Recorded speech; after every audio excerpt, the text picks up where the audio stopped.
धुळे शहरातील जुना आग्रा रोडवर असलेल्या कृष्णदीप अमरकला या कपड्याच्या दुकानाला आज रात्रीच्या सुमारास भीषण आग लागल्याची घटना उघडकीस आली। या लागलेल्या आगीत लाखो रुपयांच्या कपड्यांचा माल जळाल्याची शक्यता वर्तविण्यात येते। विशेषतः आग लागलेल्या दुकानांच्या शेजारीच मोठ्या कपड्यांची दुकाने असल्यामुळे वेळीच अग्निशमन दलानं आगीवर नियंत्रण मिळवल्यानं मोठा अनर्थ टळला। या आगीत कुठल्याही प्रकारची जीवितहानी झाली नसली तरी मोठ्या प्रमाणात आर्थिक नुकसान झाले। धुळे महानगरपालिकेचे 3 अग्निशामक बंब घटनास्थळी दाखल झाले असून आगीवर नियंत्रण मिळवलंय। धुळे शहरातील मुख्य बाजारपेठेत गांधी पुतळ्याजवळ जुना आग्रा रोड परिसरात कृष्णदीप अमरकला हे कपड्यांचं दुकान आहे। या दुकानाच्या बाजूलाच मोठे प्रमाणात कपड्यांसह विविध वस्तूंची दुकाने आहेत। आज रात्री उशिरा माहिती मिळाल्यानंतर इलेक्ट्रिक शॉर्ट सर्किट या दुकानालाही भीषण आग लागल्याची प्राथमिक माहिती समोर येते। आग लागल्याची माहिती मिळताच अग्निशमन दलाच्या जवानांनी वेळीच आगीवर नियंत्रण मिळवल्यानं आग बाजूच्या दुकानापर्यंत पोहोचली नाही, त्यामुळे मोठी दुर्घटना टळली।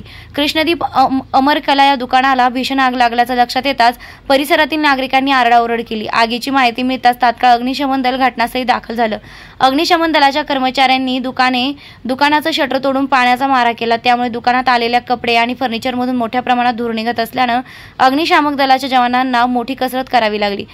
कर्मचाऱ्यांनी शर्थीचे प्रयत्न करून आगीवर नियंत्रण मिळविले। घटनेची माहिती मिळताच आझादनगर पोलीस आणि शहर पोलिसांनी घटनास्थळी धाव घेतली। या आगीत दुकानातील लाखो रुपयांचा माल जळून खाक झाल्यानं दुकान मालकांचं मोठ्या प्रमाणात आर्थिक नुकसान झालंय। प्रत्यक्षदर्शींनी सांगितले की यात शॉर्ट सर्किटने लागलेली असावी, मात्र आगीचे नेमके कारण समजू शकले नसल्याची माहिती देण्यात आली आहे। धुळे जिल्हा प्रतिनिधी माहेश्वरी शिसोदे। मी विजय कुमार दीपचंद्रेलन कृष्णदीपचा मालक बोलतोय।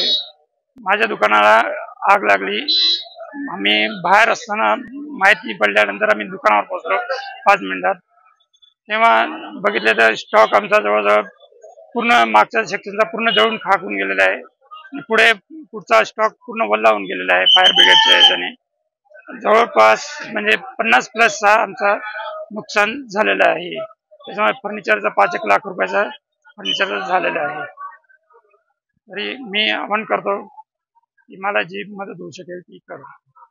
मी बावलपुरी पंचायतला पण विनंती करतो की आम्हाला पाहिजे ती मदत द्यावी, ही नम्र विनंती।